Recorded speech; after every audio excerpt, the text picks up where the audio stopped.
ئەم کاتتان باش من کامەران حاج عومەر لەگەڵ هاوکارانم لە باسی ڕۆژ ئەم جارە بە دوواداچوون دەکەین لەسەر کێشەی دەیان هەزار لە هاوڵاتیانی هەرێمی کوردستان کە تاوەکو ئێستا لەلایەن حکوومەتی عێراقەوە ناسنامە و ڕەگەزنامەی عێراقی و کارتی نیشتیمانیان پێنادرێت. ئێمە هەوڵ دەدەین بزانین ژیانی ئەو هاوڵاتیانە لە هەرێمی کوردستان چۆنە و گرفتەکانی بەردەم ژیانیان بە چ شێوەیەکە. هەنگاوەکانی نوێنەرانی هەرێمی کوردستان لە بەغدا و تەنانەت حکوومەتی هەرێمی کوردستان هەنگاوەکانی لەگەڵ حکوومەتی عێراق بە چ شێوەیەکە بۆ چارەسەرکردنی ئەم پرسە.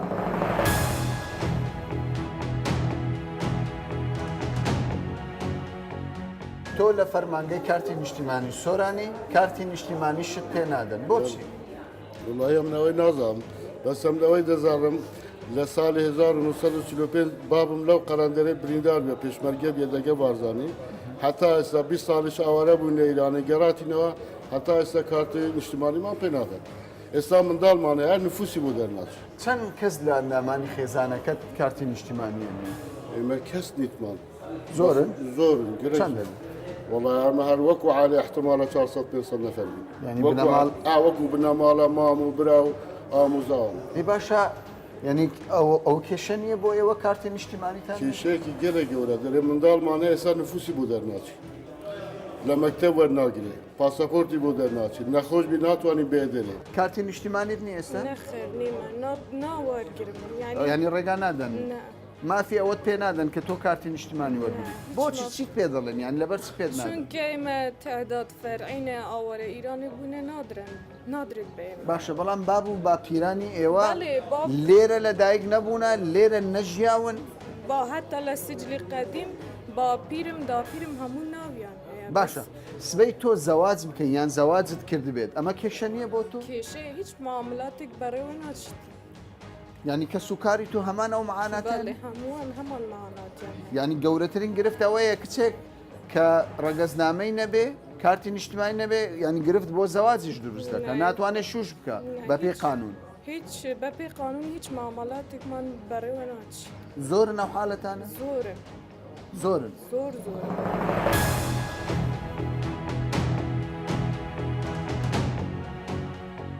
ئێستا بەشێک لەو هاوڵاتیانەی دانیشتوی هەرێمی کوردستان لێرن لە نووسنگەی کۆچ و کۆچبەرانن ئەمان سەردانی دام و دەستگاکانی حکوومەتی هەرێمی کوردستان دەکەن وەکو بەرپرسان باسی لێوە دەکەن ڕۆژانە خەڵکێکی زۆر لەوانە سەردانی دام و دەستگاکانی حکوومەت دەکەن دەیانەوێت ناسنامە بۆ منداڵەکانیان وەربگرن دەیانەوێت ناسنامە بۆ خێزانیان وەربگرن دەیانەوێت کێشەکانیان چارەسەر بکەن بازانی کێشەکانی ئەوان چێ ئێمە لە زاری خودی هاوڵاتیانی دانیشتوی هەرێمی کوردستان گفتوگۆ دەکەین بابزانین کێشەکانی ئەوان چییە؟ بابزانم ئێوە لێرن چیتان دەوێت کێشەتان چییە؟ وەڵا ئەمە نەهاتینە داوایەکەین هەردام و دەستگایکی حکوومەتی وەختی ئەسین داوای کارتی نیشتیمانی لەمەیەکە کارتی نیشتیمانیشی نییە دیارە لە عێراقی ئەبێن ئەنگۆ تعداد فەرعی و نەکردیە ئەنگۆ عێراقی نینە باشە مەلو عێراقی نینە ئەگە عێراقی نینە علاجەچین دۆ لێ ناکەن باشەمێنە چیزی باشە کێشە ئێوە چێ ئێوە کارتی نیشتیمانیتان نییە بەڵام ناسنامەتان هەیە بەێ ناسنامەینێ هەی بەڵێ بە ناو نیشان بەێ ئەنگۆ عێراقینە بەڵام کارتی نیشتیمانی نادەین ئەنگۆ ئەنگۆ عێراقی کە ئەو کات یانیمە لە بینە عێراقی بوون و عێراقی نەبوونێ ئەمە ماینەوە ئەمە ئێستا چینە باشە چەند دەوی تۆ لە کوردستاندا ئەوە 20 ساڵە من لە کوردستان 20 ساڵە دانیشتوی هەرێمی ساڵە دانیشتوی هەرمی کوردستان باب و باپیرانی شت باب و باپیران و ئەجدادم خەلکی ئێرەیە ئی ئەم وڵاتەیە ئی ئەم خاک و نیشتیمانە باش بەڵام ئەمە یعنی غەدرێکی زۆر حکوومەت دەیکات لە کاتێکدا باب و باپیرانت خۆ دانیشتوی کوردستانی ئێستا یعنی ئەو پرسیارت نەکردووە لە پەرلەمانتارێک لە بەغدا کار داوایەکەن لە ڕێگەنگەوە داوای لە هەموو ئەو ئەندام پەرلەمانە ئەسەن هەموو ئەندام پەرلەمانی عێراقی ئەگەر ئەمە عێراقی نادی بۆ علاجەکەی نادۆزنەوە بۆ خەڵکێکی بێگانە حولە دەن کارتی نیشتیمانی بۆ دەربینن بۆ ئێمە دەرناکەوایە پێ دوایە کێشەکە بە سیاسی کراوە بەڵێ 100% ئەمە هەموو ئەو سەینوبینەی کە ئەکرێتن لە بەغدای دژی ئێمە هەمووی قەزیەکەی سیاسیە باشە جێبیستی ئەوە بوومە دەڵێن خەڵکێک هەیە وەکو ئێوە 100 ساڵە لە کوردستان دەژی ینی دانیشتوی هەرێمی کوردستانە بەڵام تاوەکو ئێستا ڕگەزنامەی پێنادەن ئەم حاڵەتە خۆی بەڕاست دەزانی بەڕێز ینی مەسلەی ئەوەی کە ئێمە ینی وەختی کاتی گەڕانەوەمان ینی بۆ هەرێمی کوردستان ئێمە لە سجلاتی تعداد فەرعی تومان کراوین و بە درێژایی هەبوونی ئەو دنیاە ئێمە خەلکی ئەو خاکەین و لە دایکبووی ئەو خاکەین زۆر شوورەیە بۆ حکوومەتی عێراق کە بە درێژایی بوونی ئەو دنیاە ئێمە لێرە لە دایک بوون یعنی بێت ینی کارتی نیشتیمانی ناسنامە بە خەلکی کۆچەر بدا بە خەلکی ئەسلی عێراقی خۆی نەدات ئێمە باشە عێراقین ئێمە عێراقین داوا لە حکوومەتی هەرێمی کوردستان دەکەین سەرۆکاتی ئەنجومەنی وەزیران دەکەین پارلەمان ئەندام پارلەمانەکانی بەغدا بەڕاستی جێگای شوورەیە جێگای ینی عیبێکی زۆر گەورەیە ینی ناینە سەرخەل لەسەر قەزی ئێمە بەتەنیانی خەلکێکی زۆر هەیە زیاتر لە 200,000 کەس ینی هەیە لەو دەوروبەری ئێمە لە چار قەزای سۆران و ڕواندز و حاج و ئەو مێرگە سۆر ئەوانە کارتی نیشتیمانیان نییە باشە من بەپی زانیاری من نزیکەی 200,000 حاڵەتی وەکو ئێوە هەیە باشە ئێوە لەگەڵ بەرپرسان لە هەرێمی کوردستان هیچ زارێک کێشە و گرفتی خۆ داوامان کردووە دەچینە ڕگەز دایرین نفوسی ئەوانە دەرین کاکە ئەوە قرارێکی مرکزیە ئێ باشە قرارێکی مرکزیە چۆن ینی حکوومەتی هەرێمی کوردستان ئەو سەلاحیەتی نەبی ینی کارتی نیشتیمانیکم پێ بەدا باشە لە ڕووی میرات و لە ڕووی مەسائلی دیکە منداڵێکی منداڵێکی تازە دەینە سەر دنیا یان ئەگەر زەواز بکەن لەگەڵ کەسێکی بیانی هەمووی گرفتە باوەڕکە ینی نەبوونی کارتی نیشتیمانی بۆ ئێمە ینی گەورەترین کێشە بۆ ئێمە دروست کردووە شتێکی تریش مەسەلەن ئەمن کە براژنم چل سارە زەواجی کردووە لەگەڵ برام ئەوە 20 ساڵیشە دانیشتووی هەرێمی کوردستانی تا ئێستا ناسنامە چەند منداڵیان هەیە هەشت منداڵی هەیە هەشت منداڵیان هەیە تاوەکو ئێستاش بەڵێ تا ئێستا نەفوسی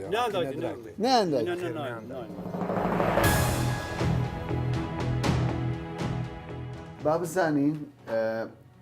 ئەوانەی کە پێی دەگوترێت تەعدادی فەرعی و حکوومەتی عێراق ئامادەنیە ناسنامەیان پێ بدە ژمارەیان چەندە؟ زیاتر لە 200,000 کەس بێبەش کراون لە هەبوونی کارتی نیشتمانی کە ئەمە ئێمە بە ئەمرێکی زۆر ناڕەوا و ئەمرێکی سیاسی و حرەکەتێکی سیاسی وەکو هەموو باقی حرەکەتەکانی تری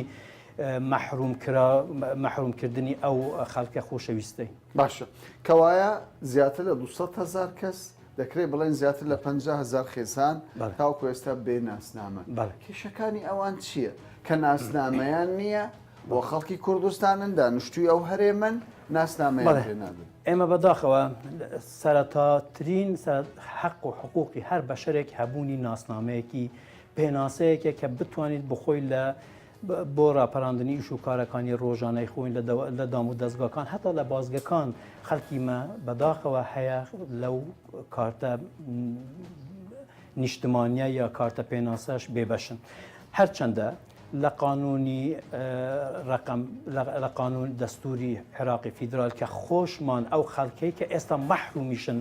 دەنگیاندایە بەو قانونە بەو دەستورە کە ڕقم مادەی هەژدەی ئەم قانونە گشتگیرەی عێراقی فیدرالی گشتگیر کە دەنگیان پێدا لە مادەی هەژدە دەڵێت هەموو هاونیشتمانیانێکی عێراقی حەقی ئەوەیان هەیە کە هەویە و جنسیە و تەجەنوسی ئەو سەرزەمینەیان هەبی بەبێ جیاوازی بەبێ ڕەچاوکردنی ڕنگ و دین و ئاین و تایفە و ڕەگەس. کاک عەباس هەموو نووسراوەکانی هەرێمی کوردستان حکوومەتی هەرێمی کوردستان لە بەغدا کاری پێدەکرێت بۆچی سەبارەت بەو خەڵکەی کە بێن ناسنامەن حکوومەتی عێراقدان بە ناسنامەکانیاندان بەڵێ حکوومەتی مرکز لە پشت پەردە یعنی پلانی زۆر گلاوی و زۆر خەتەرناکی هەیە یەکێک لەوانە 200,000 کەس دەبێتە حتا لە نفوسی مەملەکەتێک کەم کە حتا لە بودجە و مستحقاتی هەرێمی کوردستانیش ئەوانە کەم دەکرێتەوە 200,000 لە سۆران 200,000 لە شوێنەکانی تر 200,000 لە زاخۆ و دهۆک و لە شوێنەکانی ترکیان بیانی ئەو هات پێدەچێت نزیکی 1 میلیۆن نەفەر لە هەرێمی کوردستان لە بودجەی لە نەفوسی هەرێم کەم بکرێتەوە لە بودجە ئێمە زەرمەند دەبین ئەوە شتێکی زۆر حکوومەتی عێراق دەیەوێت بە ئەمپەسڕێژەی دانیشتوانی کەم بکرێتەوە یەک لە پلانە گێلاویەکانی ئەوانە هەر ئەوەیە. ئێمە ئێستا لە یەکێک لە گەڕەکەکانی دەڤەری سۆرانینەوەی لە دواوەی من دەبینن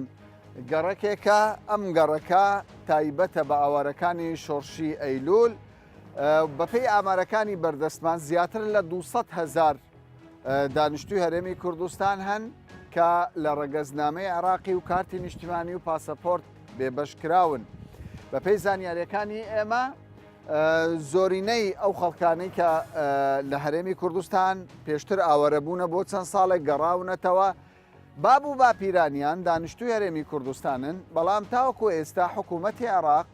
مامەڵەیەکی وەکو هاوڵاتی عێراقیان لەگەڵدا ناکات، زۆرترین کێشە و گرفتیان هەیە. چاوەڕێ دەکەن لە نوێنەرانی کورد لە بەغدا و لە حکوومەتی هەرێمی کوردستان لە حکوومەتی عێراق گفتوگۆ بکەن چارەسەرێک بۆ حاڵی ئەوان بدۆستنەوە. ئەمە یەکێک لەو خێزانانەیە کە ماوەی چەندین ساڵە باب و باپیرانیان لە هەرێمی کوردستان ژیانیان کردووە، لێرە ژیانیان بەسەر بردووە بۆ ماوەیەکی کەم لە کاتی شۆڕشی ئەیلول ئاوەرەی ئێران بوون، دوای گەڕانەوەیان تاوکو ئێستا حکوومەتی عێراق وەکو هاوڵاتی عێراقی مامەڵەیان لەگەڵدا ناکە. با بزانین کێشە و خێزانە چییە؟ دای حاجی چۆنی؟ باسم قوربانە کوڕە خۆ سەلامەت بیا ڕەبیت، هەر ساغ بیت. کارتی نیشتیمانی تە هەنە یان ناخێر ناوەڵا من نییە کوڕە من تان و کەنین ناوەڵا من نییە سەری کوڕی خۆ ینی تەمەنیتە چەندە و کارتی خۆ نیشتیمانی بمێتە چەندە زۆرە وڵاو نەرە 100 ساڵ هەن کارتی سێجا چایدان و هاتە سێجا باشە. ینی زارۆکی تەش نکارن کارتی نیشتیمانی دەست بخەن؟ ناوەڵا هزارۆکرد نیشتینە نینە. بەێ ناویەک منە یا پەیدا بوو یاوە هەیوێک و نیوە هێشتا نەنوویسیە نفوس نییە هەیوێک و نوێ پەیدا بوو چەند ناوێت من تەمیان ئەید من خودی حکومەتی سنجا باشە چت بێژی تو حکوومەتی عێراق حکوومەتی کوردستان نوێنەری کورد لە نادە چ بەغدا؟ بم کوڕێ من نامیش فەقیرین چاوێوان بڵال مەهەبیل مە پرسن خودی قبول ناکە مە زەحمەتا دیتە مە چاڵێ دیتە ینی نوکە زارۆکی وە ناسنامە کارتی نیشتیمانی نینە. نەخێر ئەو کچانە هیچ نینە؟ هیچ نینە کاوەرە بزانم گیانوەرە؟ ناڵای کارتی نیشتیمانی وان نینە. ینی ئەو دوو کچە جوانە ناویە منە نەوەی تەرە. بەلێری لە ناوید من نەوەسە جیرانە باشە زۆر لە بنەماڵەکەی ئێوە کە کارتی نیشتیمانیان نییە؟ بەلێری وڵە زۆرن. ئەمە پێشەوەی بچینە ئیرانیش هەر لێرە بووینە لە وڵاتە بوونە کە بە ناوی عێراق ناسنامەتان هەبووە؟ ناسنامەمان هەبوو هەموو شتێکمان هەبوو بەس کە چوینە ئیران پاش 22 ساڵ گەڕانەوە ئەو جاش ئێستا کێشەمان بۆ دروست دەبیتن. چەند ساڵی ئێوە گەڕاونەتەوە کوردستان؟ 19 ساڵە 19 ساڵ بەێ من نفیسدانە من نەبیکۆم نییە من نفوستان هیچ منیە نەخیر باشە ئەوە گرفت نییە بۆ ئێوە بۆ بەێ ژیان گرفتارە بوو ما نشتیندی چی بکەنیدا باشە گڵام چینە ئیرانی بووە مشکیلاتی چی من نفیس نییە گرفتەکان چییان ئەگەر ناسنامەتان نەوێت چ گرفتێکتان دەبی یان گرفتەکان زەحمەتە مە پێچینەوە بیتن هەز ناکەن یانی ئێوە لە سەرخاچی خۆتانە بەم حەسکە نفیسی بدەنامە جنسی بدەنامە کارت نیشتیمانی بدەنامە ینی زارۆکی ئەو منداڵی وە زۆرن ناسنامەی وان نەبە بەێ زۆر کۆیت هەی بەلی من بکەینە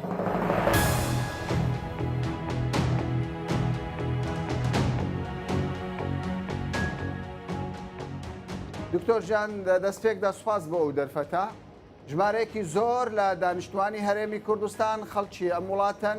کە ژمارەیان زیاتر لە 200,000 کەسە تاوەکو ئێستا حکوومەتی عێراق ڕازی نییە لەوەی ڕەگەزنامەی عێراقی و پاسەپۆرت و کارتی نیشتیمانیان پێ بدات. ئێوە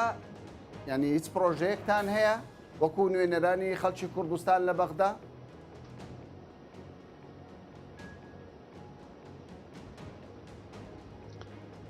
پێشماوەیەک پرۆژە یاسایی هەموارکردنەوەی یاسای ڕەگەزنامەی عێراقی هاتە پەرلەمان. ئێمە لەبەر ئەوەی ئەم پرۆژە یاسایە بە کرچووکاڵی هاتبوو بەڕاستی یعنی ئەو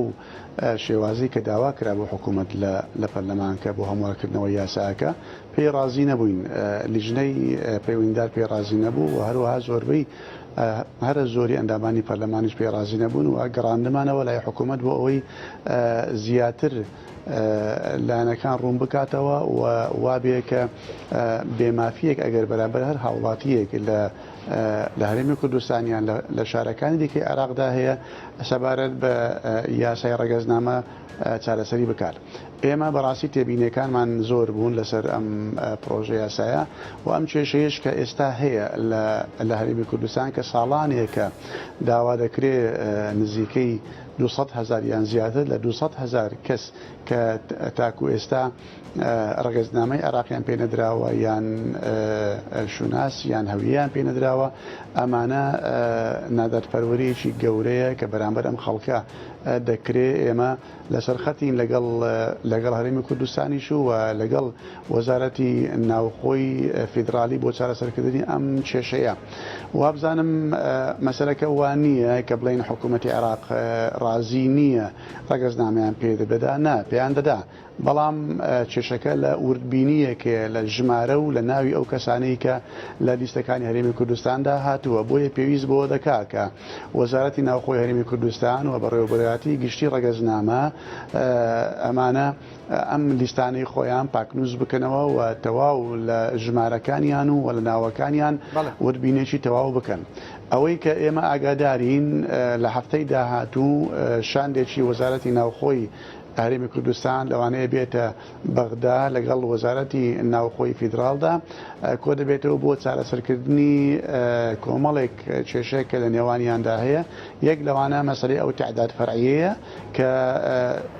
ئەم خەڵکە وەکو وتمان زیاتر لە 200,000 کەس ئەوانەی کە خەڵکی عێراقن و کوردن ئاوارەی ئێران ببوون وەختی خۆی لە پاشان کە گەڕاونەتەوە ئەم کێشەیان بۆ دروست بووە. ئومێدەوارین لە هەفتەی داهاتوو لە ئایندێژی نزیکدا ئێمە شپاڵپشتیان بکەینەوە بتوانین ئەم کێشەی چارەسەر بکەین. لە ناوەڕاست لە باشووری عێراق بۆ هەندێک خەڵکی بێگانە ڕێگەزنامەیان پێدەدات بەڵام ئەوان دەڵێن ئێمە زیاتر لە 40 ساڵە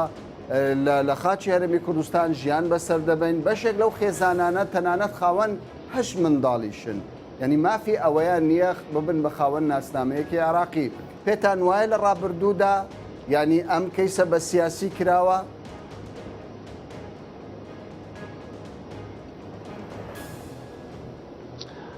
بێگومان عێراق هەموو کێشەکانی کێشەی سیاسیە، یعنی حتا کێشە یاساییشی تۆ لە بوارێکە بێلار بوارێکدا ئەمە ڕنگدانەوەیکی سیاسی بەسەرەوەی بۆیە ئەمە ئینکاری ئەوە ناکرێت کە بەڵێ لەوانەیە هەندێک بیری وا هەبێ کە بیەوەی ئەم کێشەیە لەگەڵ هەرێمی کوردستان دروستکە. بەڵام ئێستا لە حکوومەتی کابینەی ئەم جارەدا لە کابینەکەی بەڕێز عادل عەبدولمەهدی ئومێد وایە کە ئەو کێشانە هەمووی چارەسەر بکرێت و بەپێی یاسا لە ناو چوارچێوەیەکی دەستوری و یاساییدا ئێمە داوای مافەکارمان دەکەین، نامانەوێشتی زیاد لە یاسا داوا بکەین. لەوانەیە وەکو جنابتان باستان کرد لە ناوەڕاست و لە باشووری عێراقدا هەندێک شت کراوە بۆ خەڵکی خۆیان بەڵام بۆ ئێمە نایکەن، ئەوە لەوانەیە وەکو تەسەڕوفێکی شخصی لە دەرەوەی چوارچێوەی یاسا کرابێ. ئێمە داوای ئەوە ناکەین لە دەرەوەی چوارچێوەی یاسا بکرێت، بەڵام بەپێی ئەو یاسایی کە ئێمە لە پەرلەمانی عێراق هەموارە دەکەینەوە یاسی ڕێگەزنامەی عێراقی دەمانەوێت ئەو کێشەی ئێمەش چارەسەر بکرێت و خەڵکانی ئێمەش لە هەرێمی کوردستاندا پێناسە و هەروەها ڕێگەزنامیان درێبێت. دکتۆر دواپرسارم ئەوەیە نزیکەی 100,000 منداڵ بێناسنامەن و کوچ و کوڕان کە ئێستا گەنجن دەیانەوێت زەواج بکەن بەهۆی نەبوونی ناسنامەی شارستانی ئەوانیش گرفتی ئەویان هەیە زەواج بکەن. لەگەڵ ئەوەی کە بەغدا پرۆژەی هەبووە بۆ ئەو یەکلاکردنەوەی ئەو پرسە بە تایبەت بەغدا پرۆژەی هەبووە ڕێگەزنامەی عێراقی بە کۆچەران بدا، پێتان وایە ینی سەقفێکی زەمەنی دادنێن لە ماوەیەکی نزیکی داهاتوودا لە 6 مانگی داهاتوودا ئەو کێشەیە لە پەرلەمانی عێراق یەکلایی بێتەوە؟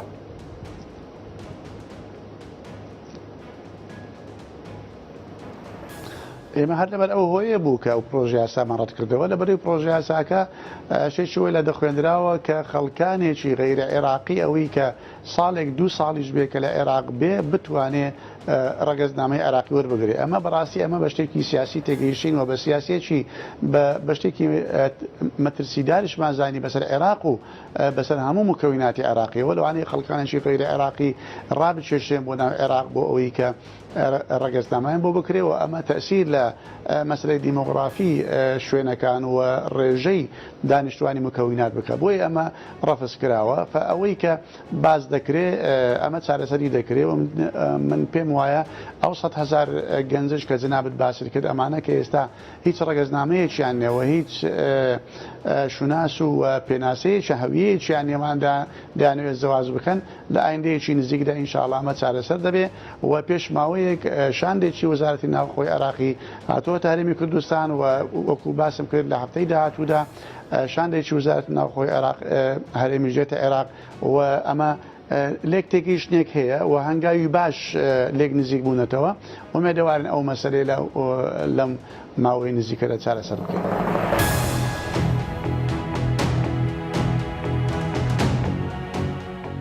ئێوە وەکو حکوومەتی هەرێمی کوردستان چیتان کردووە بۆ ئەوەی لەمە و دووە ئەمانە بەلای کەمیەوە ڕەگەزنامە وەربگرن؟ ئێمە کێشەی سەرەکی کەی هەڵیدا لە بابەتی کە سیستەمی کارتی نیشتیمانی ئێمە پێش ئێستا بەڕێوەبەرەتەکانی ڕەگەزنامەیان دەردەکرد و کارتی بڵێن هەوی حوالی مەدەنی بۆ ئاو نیشتیمانیانی هەرێمی کوردستان هیچ کێشە نەبووە. بەڵام کێشەکە ئێستا بۆ 2 ساڵە کە ڕەگەزنامە و هەوی باری شارستانی نامێنێت لەمە دووە و ئەمە 2 ساڵە بەم پرۆژەیە دەست پێکراوە دەبێتە کارتی نیشتیمانی بطاقە الوەطنیە الموحدە. کارتی نیشتیمانی چاپکردنەکەی مرکزیە لە بەغدا دەستی حکوومەتی هەرێمی ڕاستە معلوماتەکان لەو نووسنگانی کە لە هەرێمی کوردستان هەن پێشکەش دەکرێن بەڵام چاپەکەی لە بەغدایە. بدایەتی مەشروع هەموو ئەو سجلاتانەی ئەحوالی مەدەنی کە لە هەرێمی کوردستان هێن ڕەوانەی بەغداکردن بۆی داخلی سیستەمی ئەلکترۆنی بکرێن سکان بکرێن و بۆمان گەڕێنرایەوە. ئێمە 2 جۆرە سجلمان هەیە سجلی ئەساسمان هەیە کە تعدادی 57 و سجلی تۆماری لاوەکیمانێت سجلی تعدادی فەرعیمانێت کە لە ساڵی 1991ەوە هەتا دەرچوونی دەستوری عێراق 2005 ئەمە بەو سجلانە کارمان کردووە لەبەر ئەوەی ئەو هاونیشتیمانانی کە ئاوەری وڵاتانی دراوسێ بوون بەهۆی ئەو ڕژێمی پێشووی عێراق کە گەڕانەوە ئێمە وەکو ئەمرێکی واقع ناچار بووین سجلاتی فەرعیان بۆ بکەینەوە بەر ئەوەی بۆی بتوانن تۆمار بکرێنە خوان ئەوان بە ئەسڵ بەڵام ئەوان لە ئەسڵدار هەوڵات عێراقین باو باپیریان لە تۆماری 57 تۆمار کراون ئێمە ئەو کاتە حکوومەتی هەرێمی کوردستان بە تعدادی فەرعی بۆی کردن لەبەر ئەوەی سجلات لەبەردەست نەبوو یان سجلات سوتاوە یان سجلەکان لە دەرەوەی هەرێم بووە سجلات لەبەردەستمە کە تۆ لەسەر سجل ئەساسیەکانیان تۆماریان کرد بۆی لەسەر سجلی تعدادی فەرعی کراون وەکو حەلێکی موقت دوای 2005 کە دەستوری بڵین عێراق پەسەند کرا ئەم ماوەیە ئەم سجلانە هەمووی بەو شێوەیە مایەوە ئێستا کە نرێنان بۆ بەغا سجلانە گەڕێنرانەوە لەبەر ئەوەی دەڵێن لە سجلی تعدادی 57 ئەمە ئێستا کێشەیەکە لە نێوان هەرێمی کوردستان و لە نێوان بەغدا بەڕێز وەزیری ناوخۆمە زیاتر لە 2 ساڵە لە هەوڵ و کۆشتێکی بەردەوامەکە ئەم بابەتە چارەسەر بکات چەندین لیژنەمان ناردووە بۆ بەغدا و دانوستانیان کردووە لیژنە لە بەغدا هاتون دانوستاندن کراوە و بە بەرداوامی بەڕێز وەزیری ناوخۆ لەگەڵ وەزیری ناوخۆی پێشووی عێراق قاسم عەرەجی و هی پێش ئەویش بە بەرداوام کاریان کردو بۆی کێشەی ئەم سجلانە چارەسەر گەیشتن بە چێ چارەسەر ئێستا ئەمە دوایین کۆبوونەوە یەکشەمەی ڕابردوو بوو لە دیوانی وەزاراتی ناوخۆ بە سەرپەرشتی بەڕێز وەزیری ناوخۆ و بەڕێوەبەرەتەکانی ڕەگەزنامە بەڕێوەبەرەکان ئامادە بوون دانوستاندن کە چۆن ئەم کێشەیە چارەسەر بکەین ئێستا لیژنەیەک مشترک هەیە لە نێوان هەرێمی کوردستان و بەغدا ڕۆژی یەکشەمەی داهاتوو سەردانی بەغدا دەکەن و تقریبا دەگەینە حلێک بۆ قبولکردنی ئەو سجلانی کە لە 1991 هەتا 2005 لەبەر ئەوانە عێراقین و لە تعدادی فەرعی تەفاهمی کردووە بەغدا بەڵێ متەفاهمە و هەنێک بابەتی هونەری ماوە کە بگەینە ڕێکەوتنامەی نهایی ماوەیەکی درێژە حکوومەتی عێراق خۆی دەدەزێتەوە لە پێدانی ڕەگەزنامە بە دانیشتوانی هەرێمی کوردستان ئەوانەی ئاوارە بوونە بۆ ماوەیە فەرعی تۆمارکراون بەڵێ چارەسەرە بێتەوە باشە ینی دڵنیان کە ئەم جارە دەگەن چەندین لیژنە چوە چەندین لیژنە ئەو بابەتە دانوستانی زۆر کراوە هەندێک جار کەیسەکەش بە سیاسی کراوە لەسەر هەندێک جار لەسەر ئەساسی پتەوی پەیوەندیەکان زۆر جار لە حکوومەتی ڕابردوو کەیسەکە بە شێوازێک بە سیاسی کرابوو کە استیجابین بوو بابەتێکی زۆر یاساییە بابەتێکی زۆر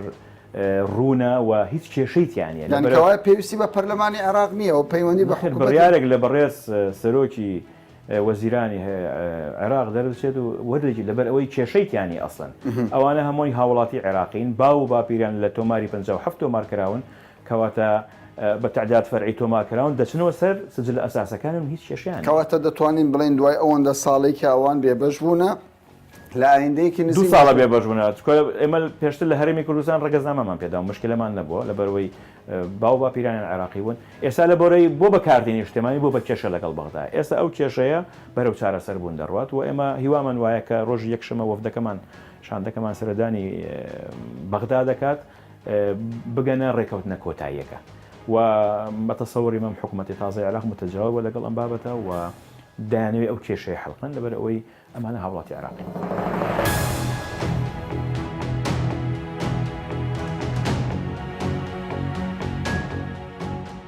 بێبەشکردنی هەزاران کەس لە دانیشتوانی هەرێمی کوردستان بە بیانووی ئەوەی کە بۆ چەند ساڵێک ئاوارە بوونە